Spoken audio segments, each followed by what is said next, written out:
लोकसभेच्या अनुषंगाने महायुतीमध्ये रस्सीखेच पाहायला मिळते। अशातच अमरावती लोकसभा मतदारसंघाचा उमेदवार अद्यापपर्यंत जाहीर झालेला नाही।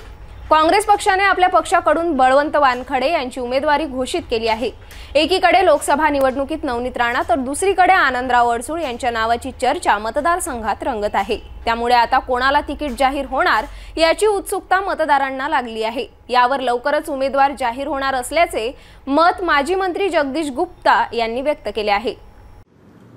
महायुतीचा अद्यापपर्यंत उमेदवार जाहीर झालेला नाही, मोठा तिढा निर्माण आहे अमरावतीमध्ये।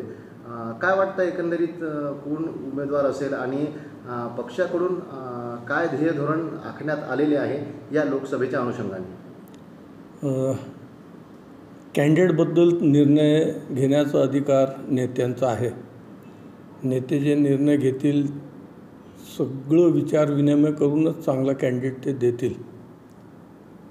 राहिला प्रश्न अमरावती लोकसभा मतदारसंघाचा, फक्त अमरावती लोकसभा मतदारसंघच नाही तर संपूर्ण महाराष्ट्र किंवा संपूर्ण देशामध्ये दोन विचारधारेची लढाई सुरू आहे। एक तर मोदीच्या बाजूनं किंवा मोदीच्या विरोधात।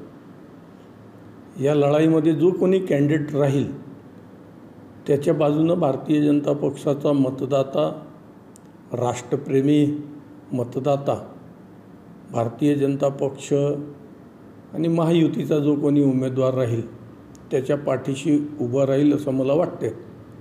आणि कार्यकर्तेसुद्धा त्याच्या कामासाठी आपला पूर्ण प्रयत्न करतील असं माझं मत आहे।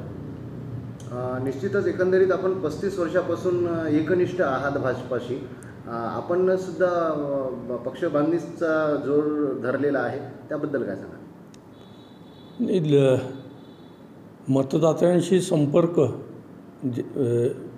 ठेवण्याचा प्रयत्न काही प्रमाणात सुरू झालेला आहे आणि जिथे आम्ही गेलो तिथे मोदींच्याबद्दल सकारात्मक विचार ऐकण्यात येत आहे। त्यामुळे आमचाही उत्साह वाढत आहे। जिथे कुठे गेलो 90% मोदींनी छान काम केले, मोदी राष्ट्रासाठी आवश्यक आहे, मोदींचे जे ध्येय धोरण आहे ते राष्ट्रासाठी अत्यावश्यक आहे आणि म्हणून सकारात्मक प्रतिसाद मतदात्यांकडून मिळत असल्यामुळे आमचाही उत्साह वाढत आहे।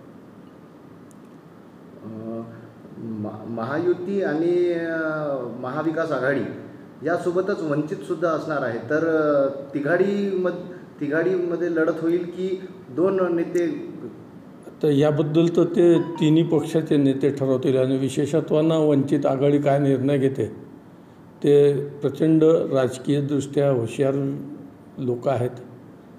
आपसामध्ये समन्वय राहत नाही आणि सर्वात मोठा विषय असा आहे की मोदीजी राष्ट्रासाठी निवडणूक लढत आहे, बाकीचे लोक स्वतःच्या पक्षासाठी किंवा स्वतःच्या स्वार्थासाठी निवडणूक लढत असल्यामुळे मोदींना तो प्रतिसाद आहे। भाजपाचे नेते म्हणून आपण जनतेला आणि कार्यकर्त्यांना काय आवाहन करू इच्छिता? भारतीय जनता पक्षाचा मी एक कार्यकर्ता आहे। कार्यकर्ता म्हणून एकच आव्हान आहे, राष्ट्राला आजच्या घडीला एक सक्षम नेतृत्व मिळालेलं आहे। तो नेतृत्व कायम राहावं, त्याचे हात बळकट व्हावे या दृष्टीनं अमरावतीच्या मतदात्यांचं सहकार्य मोदींच्या हात बळकट करण्यासाठी कसं करता येईल यासाठी सर्व कार्यकर्त्यांनी, सर्व नागरिकांनी सुद्धा प्रयत्न करण्याची आजची आवश्यकता आहे असं माझं मत आहे।